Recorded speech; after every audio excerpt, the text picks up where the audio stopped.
मेरे जन्मदिन का कोई कार्यक्रम भी मैं करता नहीं हूं और कोई कार्यक्रम में जाता भी नहीं हूं, पर मैं गंगा भैया को कभी नहीं बोल सकता।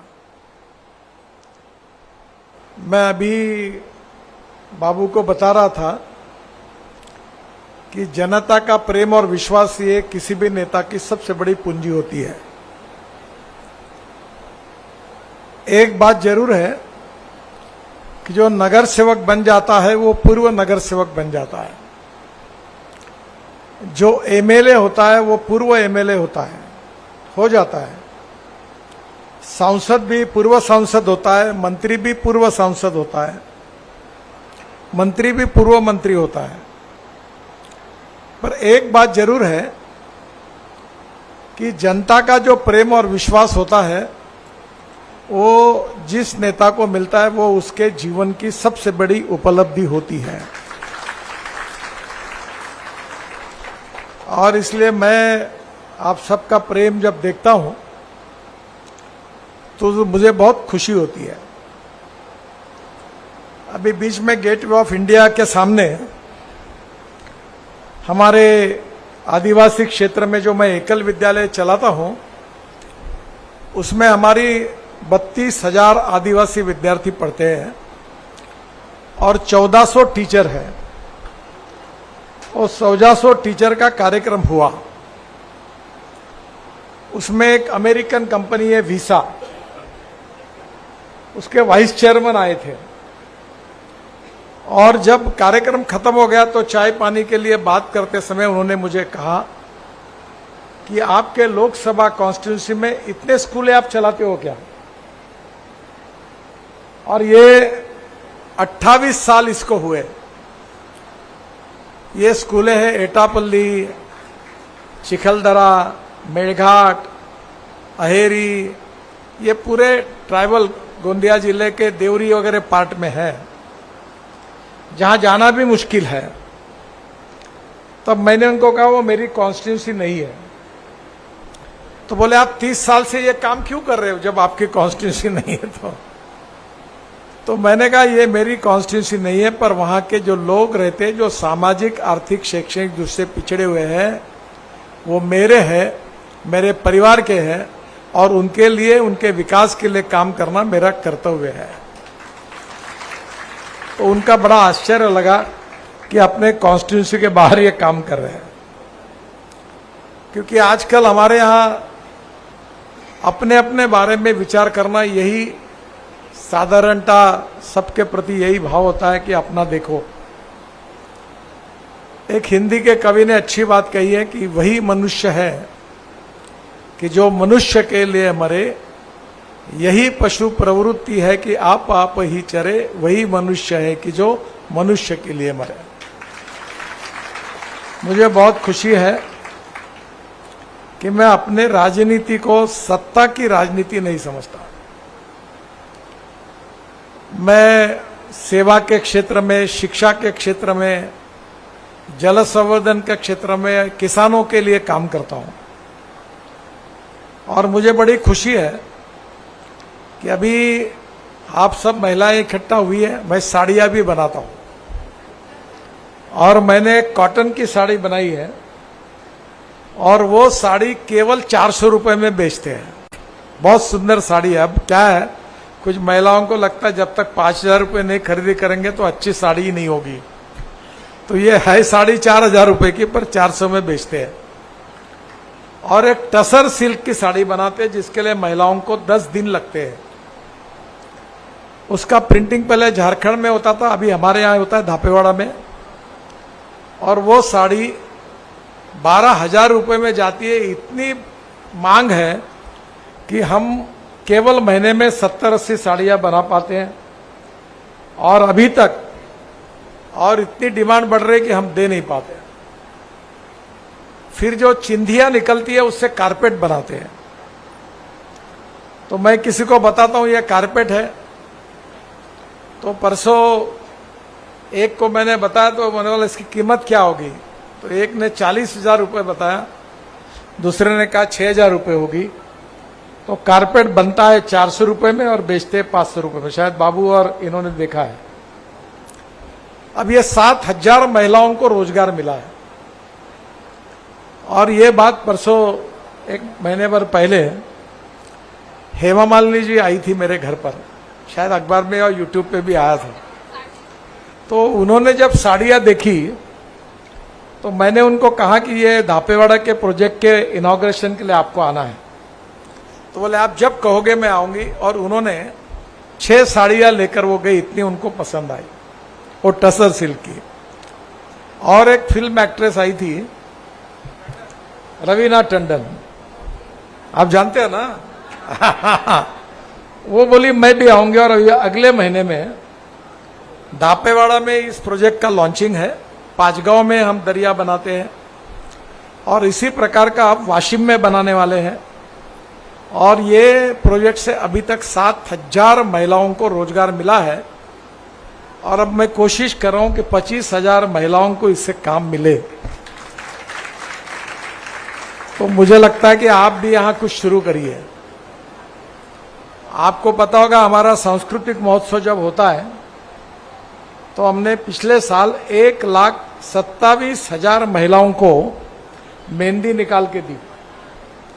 तो मेहंदी निकाल के दी तो करीब 650 लड़कियां ऐसी थी जो उत्तर नागपुर और मध्य नागपुर में मुस्लिम और दलित समाज की थी, जिन्होंने यह काम किया।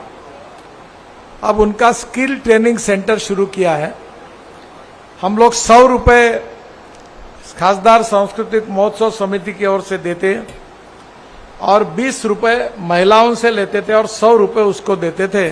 तो 1,28,000 नागपुर के महिलाओं ने वो निकाली। अभी फिर से जब दुर्गोत्सव शुरू हो जाएगा, शारदोत्सव, तब आपके मंडल में आकर ये कार्यक्रम हम करेंगे।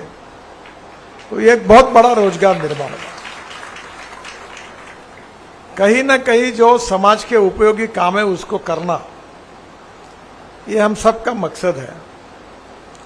मैं ज्यादातर किसानों में काम करता हूं, जल संवर्धन में। अभी एक कार्यक्रम हुआ सुरेश भट्ट में, करीब 5,000 सरपंच गांव के आए थे, नाना पाटेकर थे।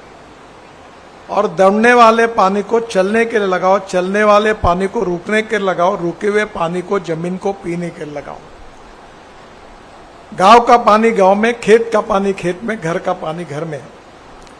ये हमारे गंगा भैया एग्रीकल्चर ग्रेजुएट है, एग्रीकल्चर कॉलेज के हैं। उस समय पीकेवी के वाइस चांसलर थे। मैंने 36 तालाब बनाए अकोला में, बोरगांव मंजू में, वेटरनरी यूनिवर्सिटी में 9 बनाए, महाराष्ट्र में 1700 तालाब बनाए, अध्ययन नदियों का खोलीकरण किया, रुंदीकरण किया, तो कुएं में पानी आया और लाखों किसानों का भला हुआ। मैं कोई इतना विद्वान नहीं हूं, पर मुझे 17 डॉक्टरेट मिली है, डीलिट मिली है। उसमें से महाराष्ट्र के सभी कृषि विद्यापीठ गवर्नमेंट के उन्होंने सबने दिए हैं और देश के भी यूनिवर्सिटी से मिले हैं, क्योंकि यह काम बहुत ही हमारे लिए आवश्यक है। जहां पानी नहीं मिलता वो लोग पानी के लिए महिलाओं को दूर से पानी लाना पड़ता है। पर यह करने से इतना फायदा होता है कि मेरे घर पर धापेवाड़ा में वहां पानी नहीं, वो डार्क जोन है। कलमेश्वर, सावनेर, वरुड़, मुर्शी और काटोल, नरखेड़, यहाँ पानी नीचे चला गया। अब वहां बड़े प्रमाण पर यह कार्यक्रम शुरू किया है। और मेरे यहाँ जब मैंने चंद्रभागा नदी है धापेवाड़ा की, उसका खोलीकरण रुंदीकरण किया और कुछ नालों का किया, तो मेरे खेत में 1 घंटा मई महीने में 3 हॉर्स पावर का पंप 1 घंटा चलता था। अब मेरे यहाँ 3 कुएं हैं और 7.5 हॉर्स पावर के 3 पंप है और 8 घंटे चलते मेरा पूरा 60 एकड़ सिंचन हो गया, 60 एकड़ का इरिगेशन हुआ। और मेरी खेती भी देखने लायक है, आप जरूर आइए। 1 किलो का प्याज हुआ मेरे यहाँ ऑर्गेनिक, वो यूट्यूब पर आया था। 1 किलो 300 ग्राम का बैंगन हुआ। ये जो सब्जी आप खा रहे हैं ये सब केमिकल फर्टिलाइजर और पेस्टिसाइड्स के खाते हो, जिसके कारण कैंसर होता है।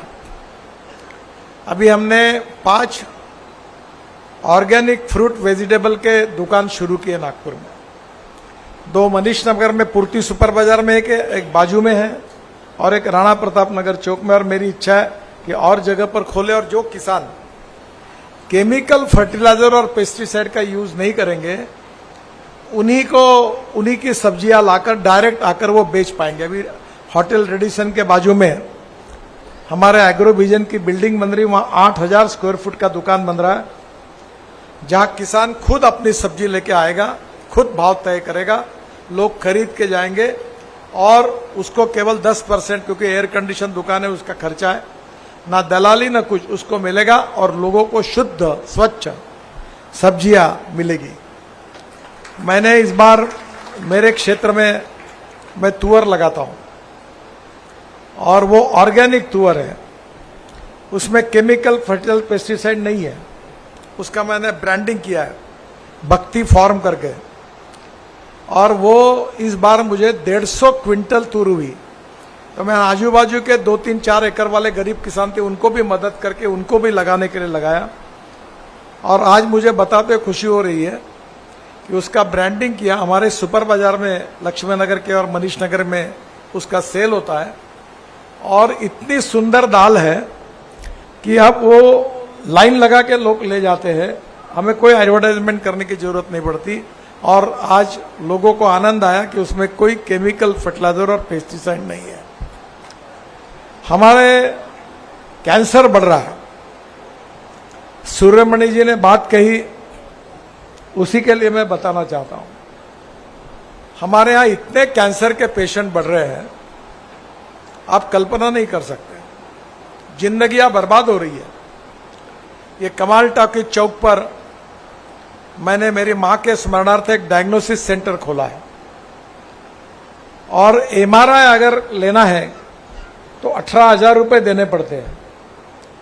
वहां एमआरआई 1,200 रुपए में होता है, लाइन लग 6 दिन की वेटिंग लिस्ट है, गरीब लोग आते हैं। डायलिसिस अभी मेरी इच्छा है कि 50 रुपए में हो जाए,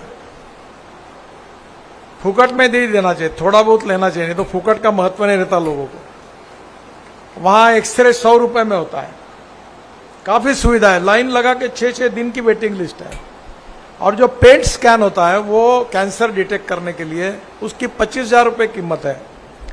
तो अब मैं और नागपुर में एक सेंटर डाल रहा हूं, एक वाशिम में डाल रहा हूं, एक अमरावती में पंजाबराव देशमुख शिवाजी शिक्षण संस्था बहुत बड़ी है, वो मेरे पास आए कि हम जगह देते हैं, आप अमरावती में डालिए। भंडारा के एसपी है नरूल हसन, वो आए, साहब कुछ भी करिए, मैं हमारी पुलिस की जगह देता हूं, भंडारा में डालिए, गरीब लोगों की हालत बहुत खराब है।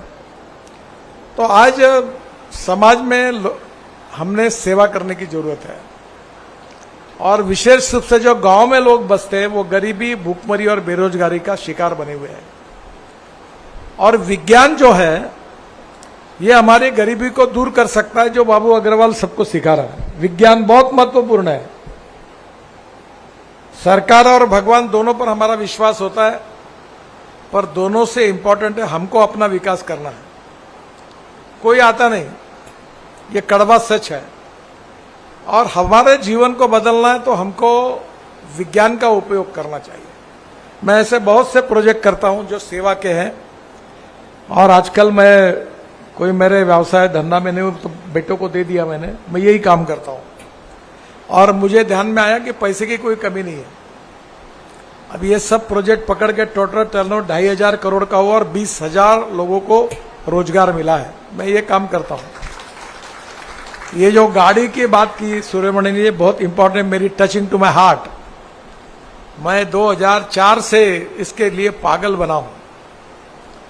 इस देश में जो प्रदूषण हो रहा है, 40% प्रदूषण के लिए मैं जिम्मेदार हूं। मैं ट्रांसपोर्ट मंत्री हूं, और जो तुम्हारी तबीयतें बिगड़ रही है और तुम डॉक्टर को बिल दे रहे, इसके कारण ये पेट्रोल, डीजल और गैस है।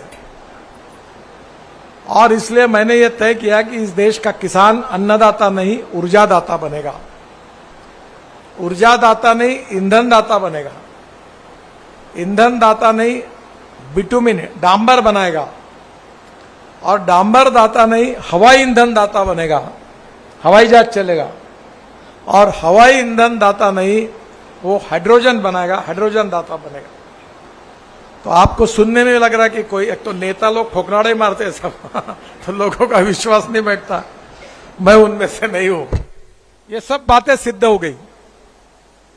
आज जो मैं जिस गाड़ी में बैठकर आया हूं बाहर, ये टोयोटो कंपनी की इनोवा गाड़ी है और गन्ने के जूस से, मोलाइसेस से, राइस से, मक्के से और परली से, जिसको हम ये हमारे यहाँ तनस कहते हैं, बाम्बू से हम इथेनॉल बनाते हैं और वो इथेनॉल की गाड़ी है। इसमें 65 रुपए लीटर का इथेनॉल है और चलते चलते 60% बिजली तैयार करती है।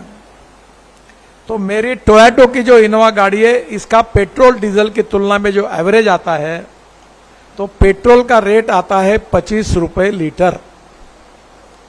अभी तुम जो पेट्रोल की गाड़ी चला रहे, उसके लिए अगर आप 20,000 रुपए महीना खर्चा कर रहे हैं, तो ये गाड़ी के ऊपर आपका खर्चा 8,000 रुपए होगा।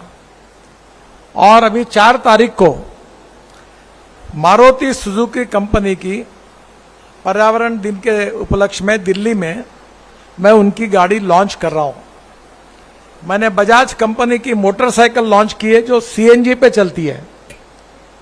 ये नागपुर महानगर पालिका का अभी अगले महीने में उद्घाटन हो रहा है। हमारे कचरा जो है ना, आप फेंकते हो, उस कचरे को सेग्रीगेट करके, प्लास्टिक, ग्लास और मेटल को अलग करके जो कचरा है वो बायोडाइजेस्टर में डाल के गैस तैयार हो रहा है, सीएनजी, 28 टन पर डे। और वो सीएनजी पर नागपुर की गाड़ियां चलेगी, बायो सीएनजी पर। हमको पेट्रोल डीजल की जरूरत नहीं पड़ेगी। आपके टॉयलेट में आप पानी डालते हो, आप जो पानी डालते हो उससे भी हम पैसा कमाते हैं, महानगर पालिका। मैं 10 साल से आप जो पानी डालते हो उसको शुद्ध करके भांडेवाड़ी में मैं कोराड़ी और खापर खेड़ा के महाराष्ट्र सरकार के प्लांट को हमारी महापालिका देती है। साल के 300 करोड़ मिलते हैं, 300 करोड़। और अब ये विज्ञान की बात है, इसलिए मैं भी प्रयोग करता हूं बाबू जैसे। मैं एग्रीकल्चर में ज्यादा करता हूं।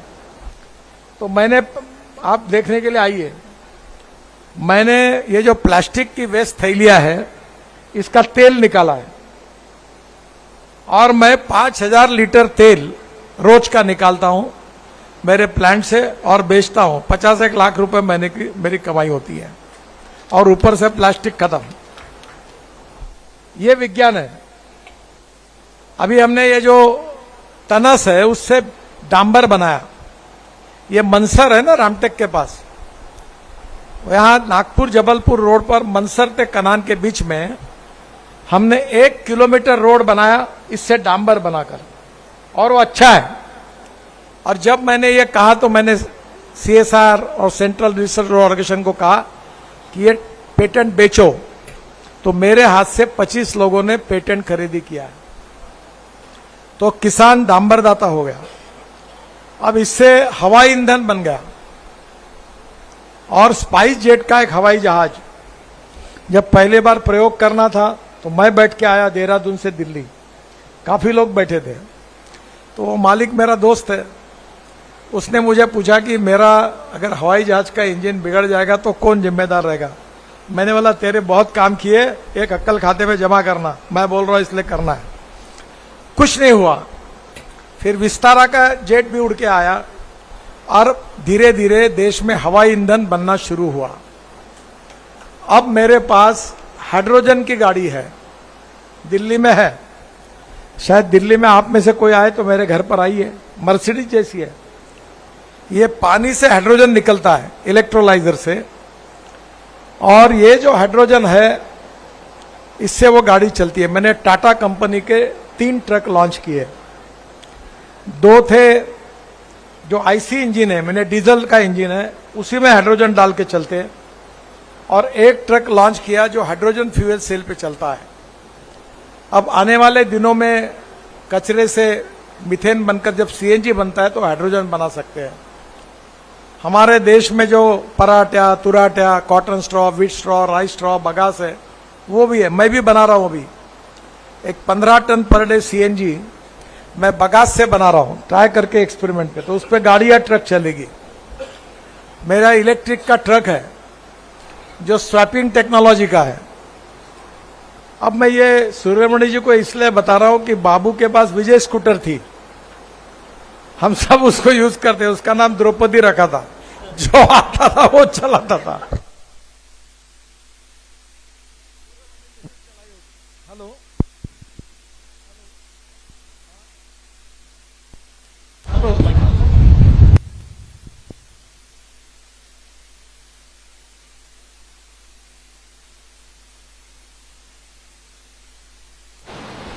हेलो। तो वो गाड़ी जो थी उसका एवरेज था 28 किलो। अब हम जो गाड़ी स्कूटर ला रहे हैं वो तो फ्यूल भी बदल है, उससे खर्चा 25% होगा। अभी इलेक्ट्रिक स्कूटर आपके पास आई, मैंने लॉन्च की, इलेक्ट्रिक स्कूटर लाई देश में, इलेक्ट्रिक बस लाई, इलेक्ट्रिक कार लाई। तो ये पत्रकार मुझे पूछते थे कि ये गाड़ी रास्ते में बंद पड़ेगी तो धक्का मारने के लिए आप आएगा? कोई नहीं आया, आप सब ले रहे, वेटिंग लिस्ट है। अब मेरे पास आते कि चिट्ठी दो। अभी 15 साल पुरानी ट्रक जितना डीजल फूकती है उसके बदले में आज जो ट्रक है वो 3 ट्रक चल सकती है इतने डीजल में, और प्रदूषण करती है। अभी इलेक्ट्रिक की कार अगर आप लेंगे तो रात को घर में ही चार्ज होती है। मेरे घर पर इलेक्ट्रिक की कारें हैं सब, रात को हमारे पार्किंग प्लेस में चार्जिंग है और वो गाड़ी चार्ज हो जाती है, सुबह चलती है। और ऊपर में सोलर लगाया है। मेरे पास इलेक्ट्रिक ट्रैक्टर है दापेवाड़ा में, ऊपर में मेरे घर के ऊपर सोलर है। वो ट्रैक्टर रात को चार्ज हो जाता है, सुबह 1.5-2 घंटे चलता है, फिर चार्ज करते हैं, तो फ्यूल का खर्चा 0 है। और इसलिए आज टेक्नोलॉजी बदल रही है, इसलिए नई टेक्नोलॉजी में सेविंग है, प्रदूषण की कमी है और कॉस्ट भी धीरे धीरे कम होगी। मैंने जब इलेक्ट्रिक कार को शुरू किया तो $150 पर किलोवाट पर आवर थी, अब $50 किलोवाट पर आवर आई है। तो धीरे धीरे पर अब क्या हुआ, डिमांड बढ़ गई। अभी जो इथेनॉल की बात मैंने की, उसका गैस स्टोव आ रहा है, उसमें 7% इथेनॉल में पानी डालकर एक गैस में डालकर गैस जैसा स्टोव जलता है, जो कमर्शियल गैस सिलेंडर से सस्ता होता है। हमारे देश का है, स्वदेशी है। और इसलिए जो विज्ञान बदल रहा है, टेक्नोलॉजी बदल रही है, तो बाबू हमारे जो नए पीढ़ी के लोग हैं, जो बच्चे हैं, उनको विज्ञान की, उनके मन में विज्ञान के बारे में प्रेम निर्माण हो, इसके लिए 40 करोड़ का प्रोजेक्ट हम कर रहे हैं। और मैंने अभी बाबू को कहा कि अब बिल्डिंग तो बन जाएगी बहुत बड़ी, पर अंदर में लेबोरेटरी कैसी करनी है, ट्रेनिंग कैसे करना है, ऑपरेटर्स कौन से रखने हैं, अब तुरंत तैयारी करो, क्योंकि अभी 1 साल में बिल्डिंग बन जाएगी, ताकि हमारे जो झोपड़पट्टी में रहने वाले बच्चे जिसको बाबू पढ़ाते हैं, उनको परमानेंट हम पढ़ा सकेंगे, ऐसी व्यवस्था होगी। और जिससे अनेक प्रकार से हजारों लाखों बच्चे गरीबों के विज्ञान पढ़कर अपने जीवन में उनका जीवन बदल सकता है। तो यही बात है कि जो बहुत महत्वपूर्ण है। वैसे इस समय ज़्यादा बोलने का नहीं है, मेरे पास बोलने के लिए बहुत कुछ है। बाबू और मैं और गंगा भैया, हम लोग एक नेता को मानते थे, उनका नाम था जॉर्ज फर्नांडिस। और वो जब मैं उनके साथ रहा तो एक बात मैंने उनसे सीखी है और 45 साल में उसका अनुकरण कर रहा हूं। कोई स्वागत नहीं एयरपोर्ट पर, कोई गुच्छ नहीं, कोई पुष्पहार नहीं।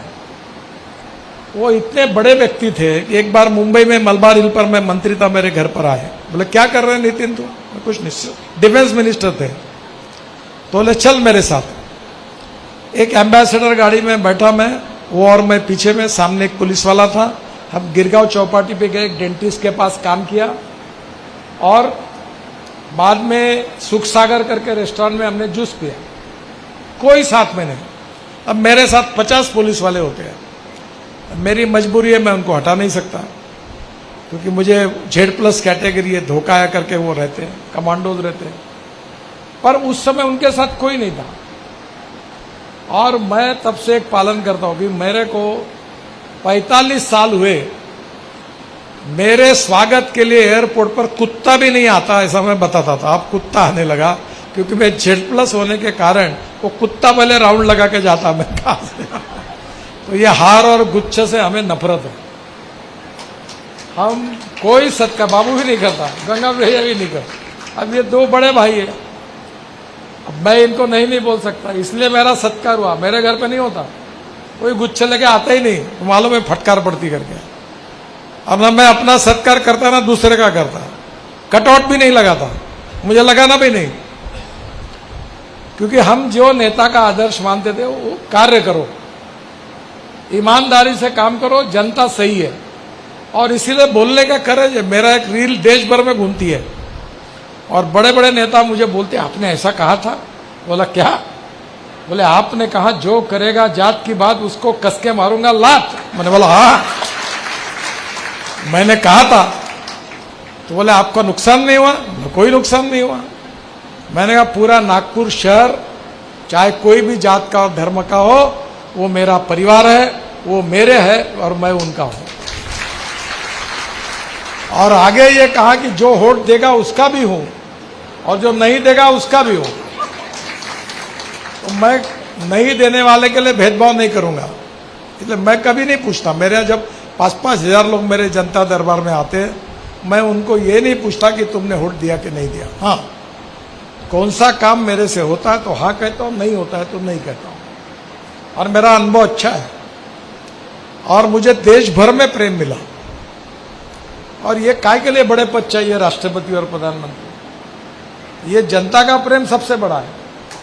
अभी दिल्ली के कोई भी देश में, कश्मीर में जाओ, अपने नागपुर के लोग जाते हैं तो श्रीनगर में जो ढाबे वाला बोलता है कहां से आए? नागपुर से। बोले बिल नहीं लेना आपसे। आप अरुणाचल, मेघालय, त्रिपुरा, इतने लोग प्रेम करते कि नागपुर का बोलने से उसका बिल नहीं लेते। तो इतने लोग मुझे आके बताते हैं। और ये जो है लोगों का आशीर्वाद और प्रेम, यही जीवन की बड़ी पूंजी है। और मुझे उम्र तो बढ़ती है, राजनीति तो अपने हिसाब से चलेगी, मुझे उसकी कोई चिंता भी कभी नहीं होती। पर लोगों की सेवा करना यही हमारा मकसद है। और आप जैसे लोग प्रेम करते हैं वही हमको प्रेरणा मिलती है। और मुझे लगता है कि ये जो गरीब है, शोषित है, पीड़ित है, जिनके पास रहने के लिए मकान नहीं, खाने के लिए रोटी नहीं, शरीर पर कपड़ा नहीं है, उनके जीवन को बदलना हमारा काम है। गंगा भैया को एक रिक्वेस्ट करूंगा कि नागपुर में एक बांग्लादेश करके बस्ती है, वहां मैंने पूरा डेवलप करके उनको पूरे झोपड़पट्टी को मालिक बना दिया है। ये देश का पहला प्रयोग हुआ है। अब उनको बैंक लोन भी मिलता है, ये पट्टे से बैंक लोन नहीं मिलता। तो अभी मैं 3 झोपड़पट्टियों का ऐसे ही प्रोजेक्ट कर रहा हूं और वहां लोगों को पक्के मकान मिले। आज तो मैं काचीपुरा, रामदासपेट का, उसकी आज 3 घंटे मीटिंग हुई, विकास ठाकरे भी थे। और वहां मैं पूरे लोगों को फुकट में बड़े बड़े मकान बना के दे रहा हूं और बहुत सुंदर डेवलप। अभी तो चलना मुश्किल है वहां, इतना गंदगी है।